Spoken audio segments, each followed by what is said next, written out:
See this gigantic box? That's my hand in comparison.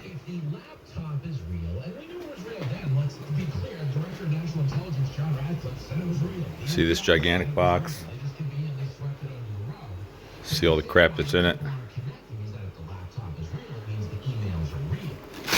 Shrink wrap, connectors, spark plug wires,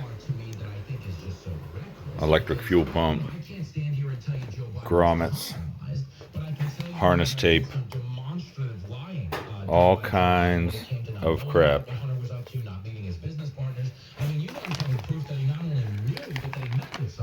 Shrink tubing, one gauge, which I bought for the Chevy, but I'm gonna use it on this. All right, there's the box, some tools, multimeter. Now to pull it all out and lay it out. All right, so got it unpacked, and it looked like more in the box, kind of.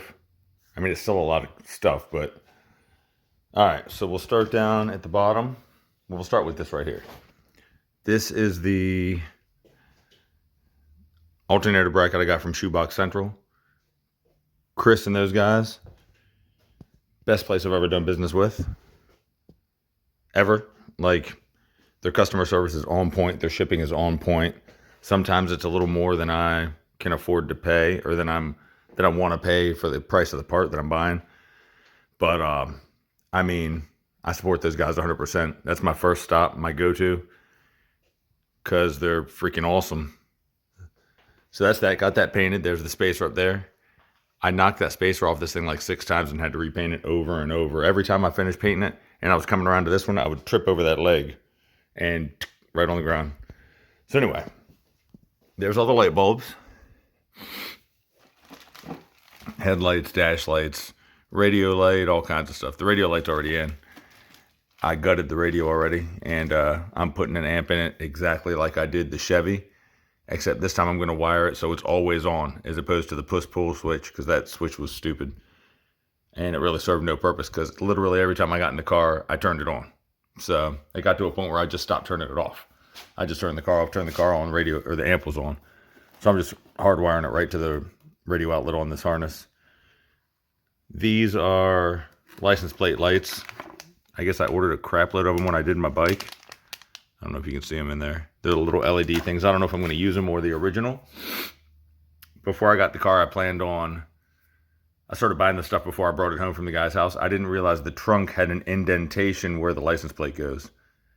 So, I don't know. I'm probably going to leave it on the trunk. I was going to move it down to the bumper and get I think it's like a 49 or 50 license plates around. Anyway, we have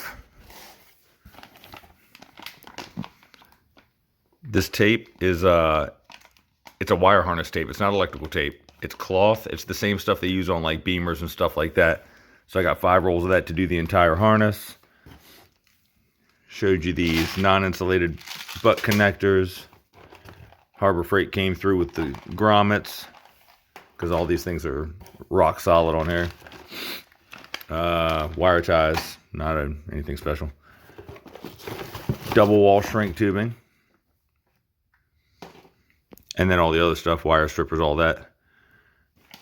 So that's all that, all the extras and tools to get the job done, not necessarily the parts. So then we move up here. A bird's nest. This is the Speedway 22 circuit kit. It's got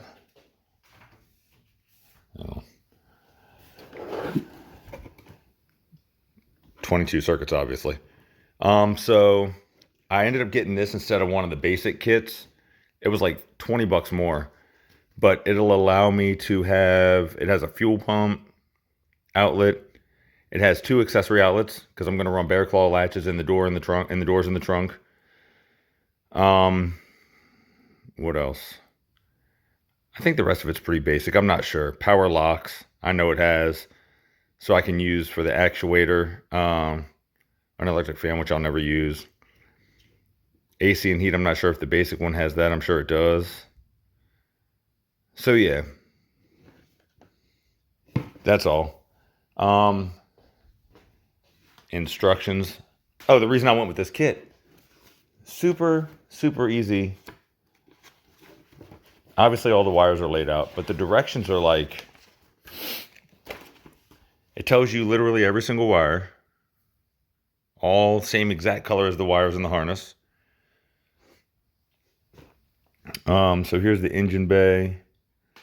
So coil to tack right there, right? Hook that up to the coil, come over to the instruments, coil to tack, boom, hook that up to the tack. It's that easy. And it's like that with every single wire. It tells you step by step where all the wires go, where to hook it up. Then of course I got headlight relay stuff and all that, all the instructions. And the original harness, if I don't hack it to crap, will be for sale. It can be fixed. It just probably needs to be pulled out and fixed correctly, which for the price of this, it was a no-brainer. Got a new battery cable from the solenoid to the starter because I drilled through this old one, or the old one in the car. Can't remember what I was drilling, but I drilled through it. 49s had a push button start, which was cool on the Chevy because I used the original wiring because it was in pretty good shape. On this one, since I'm using an electric fuel pump, I just figured, and the instructions tell you all this, I just figured it was easier just to go with a key switch. So I got that. Not guaranteed I'm going to use this yet. I haven't decided.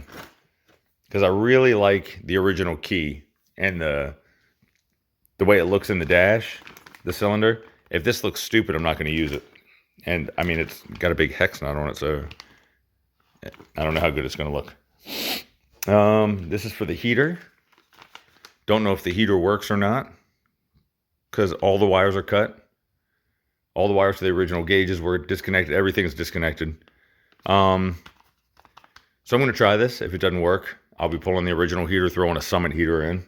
I had that in my 54 Chevy, and that bad boy was on point. We have, where's the other one of these?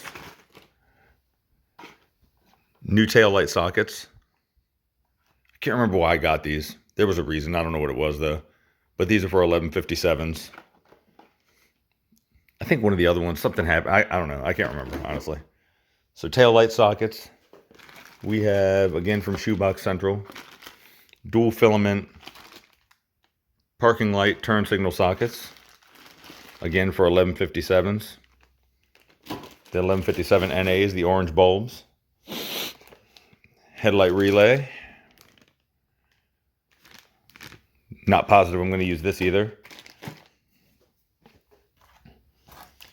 This, anybody who knows about 49 Ford, shoebox Fords, and maybe later models, I'm not sure. It has a hydraulic brake light switch. This is an NOS switch from at least 49 through 54 Chevy. I don't know about earlier than that. I know later they were firewall mounted, so I'm sure it's not the same. But anyway, it's off. Boom, you push it, it's on, or whatever, whichever way it goes. So that's cool. I think it goes like this, and then when you push the pedal, it comes on and turns it on. But anyway, foolproof. Never had an issue with these. Never heard of anybody having an issue with these. The hydraulic ones, the newer ones, go out constantly. That's the packaging for the alternator bracket. Got this. One of these universal turn signal switches with the green indicator. But the Speedway kit also has instructions on how to wire the turn signals into the factory gauge cluster on the 49, since it has the turn signals in the gauge cluster. And I have those sockets around here somewhere. I have no clue where they are. I gotta find them. I hope I can find them. So that's that turn signal. These are, let me see if I can pull one out real fast. All NOS gauges for the cluster. All my needles are faded to white, or like a light orange. So I got all 4 NOS gauges. The only one that's not going to work is, and I'm going to try and make it work, but I don't know if I'm going to be able to yet. with the Speedway harness is the amp meter. But I have all the 4 gauges, so they're all going to work. I got a new sending unit for the new gas tank and all that. Here is a gauge I got for the Chevy. Never ended up using it because I got the one in the Chevy working. So I'm going to run the factory gauge in the cluster from one head, and I'm going to run the mechanical gauge on the other head. So I have 2 gauges. I got a 3 gauge panel coming. I also have an autometer, old time black tack, and voltmeter coming. So that's that. Those are those. Got the pulley for the alternator. GM 10SI alternator with a deep well nut that I happened to find. Hopefully it fits the alternator.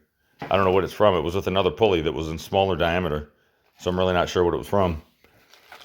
This is a multi-gauge voltage reducer, as it says.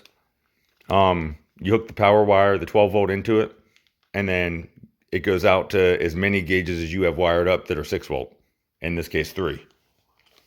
So that's that. This is a brake fluid tester to see if I need to replace the brake system or not. Hopefully I don't. Really hope I don't, because I'm running out of time.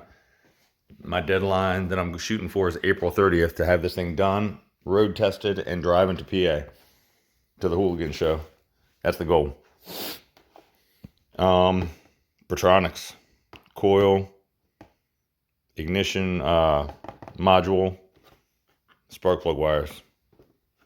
The points and all that work, the motor fires up, runs fine. But I figure since I'm doing everything else, another $200, I'll get an electronic ignition. May as well. Right, may as well. Carter fuel pump. This is a 2.5 to 3 pound. And I bought it. One of the places sells it. I can't remember who it was. 5th Avenue Garage or somebody sells it, but it's like $30 more or $20 more and doesn't include the filter. It's just the pump. So this one comes with a filter, and it comes with some other stuff in there. Clamp to mount it with a rubber coated clamp and all that. So there's that. And like I said, 2.5 to 3 pounds, so no regulator required. This right here is the key to making it all work. If I can open it. These are hose reducers. I can't remember why I got them, but I'm sure I'll remember once I get under there. In my research, I needed them. That's all I can remember. So this is a fuel pump relay.